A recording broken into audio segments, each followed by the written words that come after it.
Hey guys, what's up? It's Ripe again. In today's video, a Karen CEO fired my old disabled coworker named Jim. Unbeknownst to Karen, this guy was one of the most important employees and the company ended up getting ruined by Karen's incompetence. Here is what happened. Let's dive right into the story. I used to work at a biotech company as a biochemical engineer. We had this one guy working there who, for confidentiality reasons, I'm just gonna call him Jim. Now, Jim was like a genius and everybody working there at the time knew and respected him. He was about 70 years old and still working strong despite being confined to a wheelchair. He pretty much single-handedly created a ton of the machines we use on a daily basis. He is a little bit socially awkward, but everybody at the company knows and loves him. That all changed when our CEO retired and a new woman entered the scene. I'm gonna call her Karen, and if you don't understand why, you will in a couple of minutes. I know that's a pretty male-dominated field, so any woman in power needs to come in with a lot of authority to prove herself.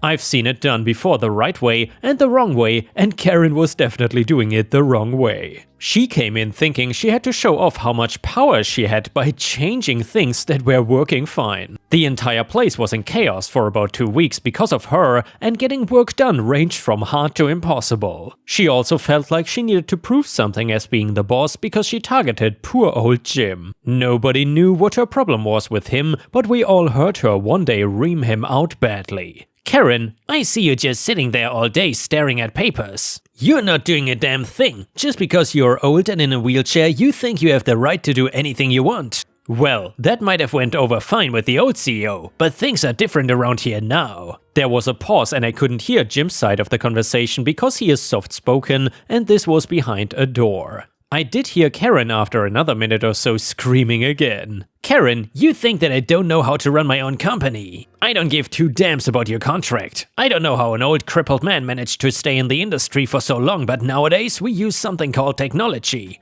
You look like you've never even seen a computer screen in your life. I want you out of here by the end of the day, and if you come back, I'll make sure security has you arrested." I have no idea what the hell crawled up Karen's rear, but she just fired good old Jim. Arguably one of the most important people in the entire company, as well as insulted him. If she had anybody liking her before that point, it was gone the minute Jim packed up his things and left. What I did not know until a few days later was, Karen really should have looked over his contract because in firing Jim, she had just started the downfall of the entire company. I mentioned before that Jim basically invented most of the things around here, some of which are not used anywhere else, and because of contracts and confidentiality, I'm too worried to give an example. When he created these things, he filed the patents himself, meaning these patents were in his name and not the company. His contract had a clause that while he worked for the company, his patents could only be used for this company. However, when he chose to retire, he would sign the rights to the patents over. However, with the way he was fired, all of the patents had to go with him. And we did not pay for their use, and he was too angry to just let it slide. So all of the things we were using that he had invented had to be removed, and all of the progress we were making on projects was just gone. None of us were upset, and all on Jim's side except for Karen. She did not understand why the hell all of the stuff was gone and projects had to be stopped. When she got told that Jim owned all of that, she knew that she made a mistake. I heard that she tried to send him gift baskets or offer him his job back with a raise. He refused all of it because he had something planned that was gonna make sure Karen lost everything. Actually, 2 things, because he also had a wrongful termination lawsuit filed against Karen because the entire office could hear her insulting him based on age and disability. 2 things that are illegal to fire somebody because of, especially if they are under a contract. The other thing he did was to go to our main competitors and got hired right away. They knew what they were gonna get with him and hired him basically just to get a hold of his patents and use them. While our company was halted, the competition was thriving with the new stuff and accomplishing the things we were meant to be doing and would have if Karen had just left Jim alone. Despite being the CEO, she was getting destroyed by the board of directors and they wanted to find some way to get her out because of all the damage she had done. I did not give a real scale for anything yet because I wanted to make it a little more dramatic. So we are talking about financial company losses in the millions, all connected to her firing Jim because she had something to prove or just hated old disabled people. The company was sinking fast and they lost more money in court when they were found of wrongfully terminating Jim. Everybody working here knew that it was only a matter of time, and people who were not under contract and could quit did so. I was on that list and managed to get out of that job before I was not gonna have one anymore. I don't know what recourse the workers under contract that wanted to leave could do or even did, I just know what happened overall with Karen and then the company. With all of the pressure and hate, she had to step down from the CEO position of the company after only being there for 3 months. It only took 3 months for her to turn a thriving company who was close to being at the top of the field into a dumpster fire that had people running away because we knew bankruptcy was on the horizon. Meanwhile, the company Jim was at was doing amazing with his patents and started hiring more people. Some went there, but I needed to just get away from all that drama. I got a job in a lab that was a lot less stressful, and I'm still working there to this day. I do sometimes think about Jim and how just one man was the difference between a company being amazing and falling apart. I don't think I will ever have that kind of influence in my lifetime, but I can imagine it feels pretty good. And yeah, Ripe Stars, honestly, I kind of feel bad for all the employees in that company since they no longer have a job. However, then again, Karen absolutely deserved that, and maybe, just maybe, the company will be thriving again in the future after Karen is gone. But then again, maybe that is a lesson for some people in charge, even if the company shuts down, that you should not hire Karens as CEOs. Anyway, if you have watched until here, please don't forget to like the video and subscribe to the channel if you haven't already. Thank you so much. The next one is an XXL really good Am I the A-hole story. Am I the a-hole for leaving my wife alone? So my wife, female 43, and I, male 47, have a daughter, female 21, who goes to college out of state. We will call my wife Meg and my daughter Jessie. Jess is in her junior year of college. Over the summer she was employed by her university and was able to stay in the dorms. After summer she was moving out of the dorms and into her own apartment off campus. Meg and I live in the PNW, which I guess stands for Pacific Northwest, and Jess goes to school on the East Coast. We usually go to visit Jess a couple of times throughout the semester, typically parents' weekend and move-out day. She also comes home during the holidays. Let me start by saying that traveling with my wife is not a great experience. I'm very type A. I like to have everything organized and make sure that we get where we need to be early, especially when traveling. My wife is the opposite, very go with the flow, and we will get there when we get there. I do my best to meet in the middle, but not when traveling by plane. Last year during Parents' Weekend, Meg and I were going to fly out to see Jess. Our flight was at 10 AM, our airport is not huge, but not a tiny airport either. I told my wife that we needed to be at the airport 90 minutes early, and we live about 30 minutes away for the airport. This being said, I wanted to leave at the very least by 8, since we would also need to park and walk a bit. I of course got up at 6 to make sure everything was ready and accounted for. My wife does not like to get up early. It took me attempting to wake her up 5 times before she eventually got up at 7:40 and then wanted to make coffee, shower and eat a bowl of cereal. Let's just say that we didn't leave the house until 9.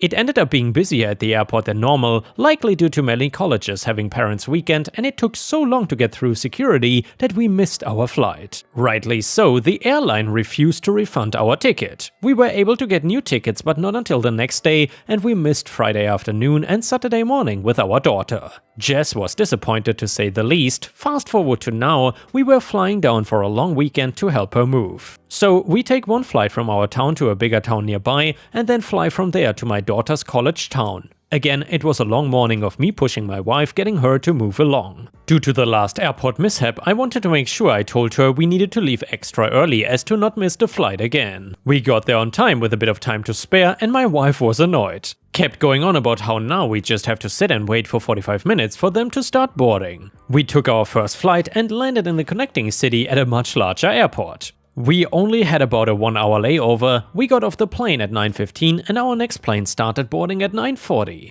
We had to take multiple rails to get from where we landed to our terminal. We got to our terminal and had about 15 minutes until our plane was set to board. My wife tells me that she wants to get coffee. There was a little market next to our terminal that sold hot food and coffee. I asked if she wanted me to go grab it for her, but she said, "No, I want Starbucks." Well, Starbucks was a rail ride away and a little bit of a walk. I told her we couldn't do that and we didn't have enough time. She stated that we had enough time, and if I would not go with her, she would go by herself. I tried to discourage her, but she was determined. She walked away at a brisk pace for her and said that she would be back in time. 15 minutes went by and she was nowhere to be seen.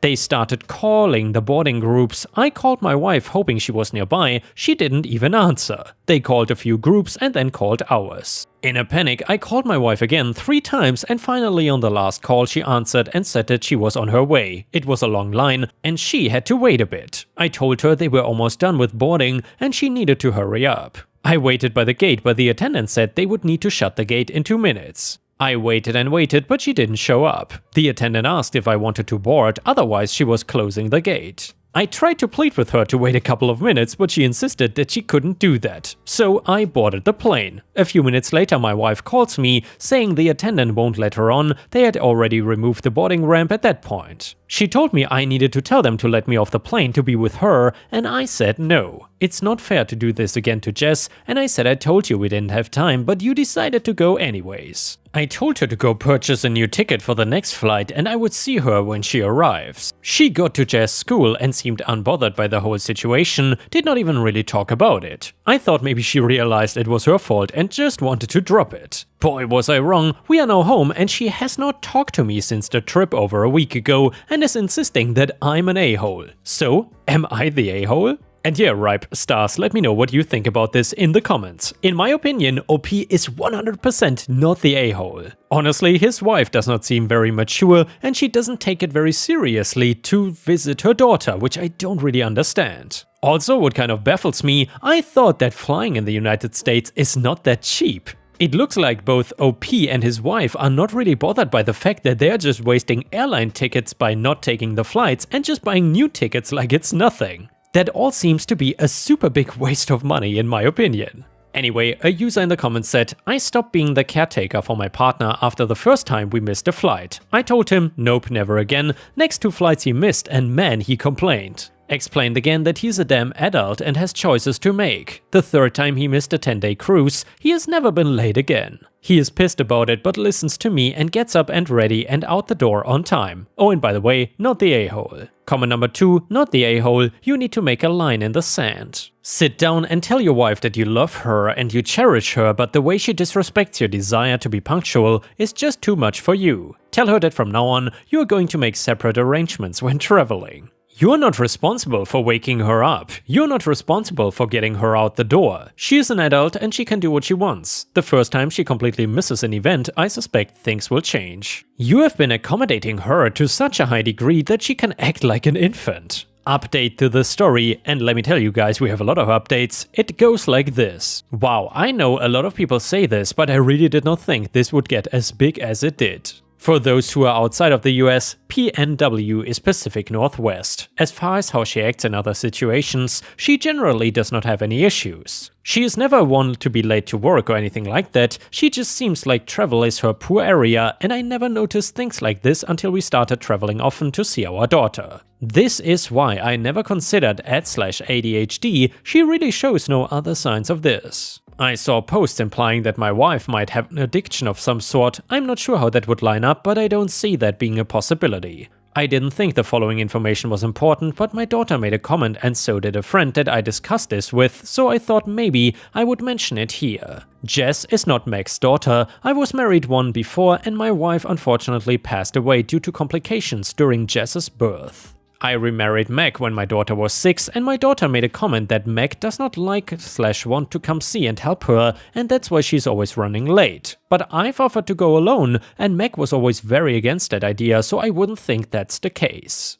And yeah, Ripe Stars, I gotta say, this is not looking good for the wife so far. It really all points to the possible cause that Meg does not really seem to care that much about Jess and that's why she's always running late. But I hope to be proven wrong in the next updates. Anyway, update number 2, I cannot say that Meg and Jess have had the easiest relationship. Meg always wanted to have another kid, but we were unable to conceive. She did make comments that she wanted children of her own and that caused a little riff in our relationship at the time because I wanted her to see Jess as her daughter. But they really never had the typical mother-daughter relationship. It was always very much pushed that Jess was my daughter. Meg did make comments about being excited to have an empty nest, but I assumed this was just because we would have more room. Jess is a great kid and really never says anything bad about anyone, but she had made comments before stating that she thinks Meg is jealous of her, but this never made sense to me. She has also told me that she doesn't want Meg to come to her school for Parents' Weekend, as she would rather spend it just with me or wait for Father's Weekend.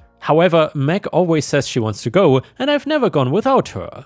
This being said, I've never seen any negativity directed at Jess from Meg or resentment. Maybe I'm missing something. Update number 3 to the story. Hi everyone, thanks again for all the advice. So my wife finally started talking to me again. When she did, I told her that I wanted to have a conversation about the situation, but I wanted to give it a couple of days for emotions to settle down. Some of the comments here gave me a great idea and I wanted to see what she thought about it. For all future trips I will have my tickets and she will have hers. I typically drive to the airport and leave my car in one of the pay lots, so I would drive myself and she could Uber. She will have all the freedom she wants to do what she wants to do, but it's up to her to arrive on time and board the plane. I let her know that it was starting to feel like I needed to keep track of both of us, and I phrased it in a way to make it sound like I didn't want to be controlling over her and let her manage her own time. She was not happy with this, but she reluctantly agreed. Now to get to the bigger issue that I didn't realize we had until reading the comments of this post. Call me oblivious, but I really never thought that there was any issue between Meg and Jess. After talking to my wife, she would not admit to any issues and stated that she would never intentionally delay a flight so that we could not see our daughter, and she acted offended that I would ask such a thing. If that was her actual purpose, I don't think I would be able to prove it,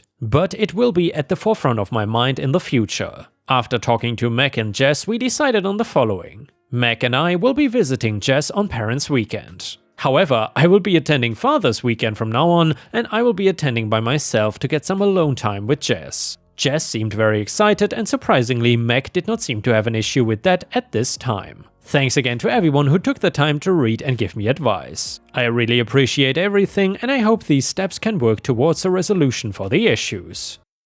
And the next one is titled, Taught a Coworker a Lesson in Revenge. This takes place in the early 2000s. I worked for a very large retail store. I like to learn how to run each department and never turned down a new opportunity to learn something new. One day a manager asks me if I want to learn how to run the layaway department. I say yes and my training began.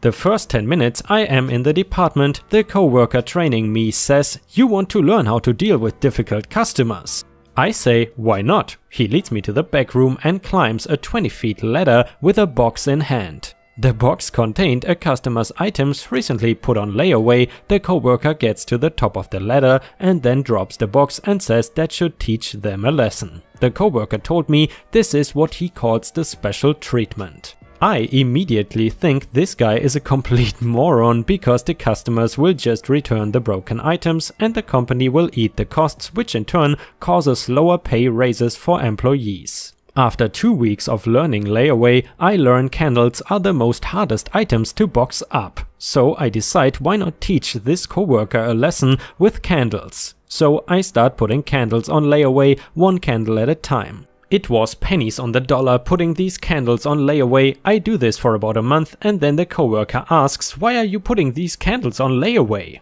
Don't you know how annoying it is to box these up and how much of my time is wasted doing this?" I reminded him of the first lesson he taught me and told him I thought he was a difficult employee. I told him he was wasting customers' time and company money by giving customers the special treatment, and then I walked away. Later that day I get asked to work in layaway. Turns out the coworker got ticked off and walked out. Summer job that led to the closure of 4 restaurants. I, 22 female, got my first job when I was 16 at a specialty restaurant with 5 locations. I worked at the busiest location. It was summer at the time, so I was working 5 days a week from 12 to 10 p.m. The restaurant is set up like Panda Express / Manchu Wok or those other Asian restaurants and food courts where the food is laid out and you pick what you want from the selection. Except it is not in a food court and has its own seating, so more like a cafeteria / IKEA setup. My job is to give / serve people their food, cashier and some minor prep. By 1 PM, all the cooks have left and I am left with a dishwasher slash busboy until closing. 3 weeks have passed and I have not gotten paid anything. Turns out the owner, whom I've met a couple of times, is spending all her revenue in the casino and a lot of staff are not getting paid. Some employees have worked here for years and have over $5,000 of unpaid work. I talked to the owner and she said I can take my daily income from the cash register, cash, no tax, after I do all my closing as long as I write everything down. I did not care at this time as long as I was getting paid, but I didn't know much about the law either since it was my first job. But I did provide them my SIN/SSN, so I was hired legally to my knowledge.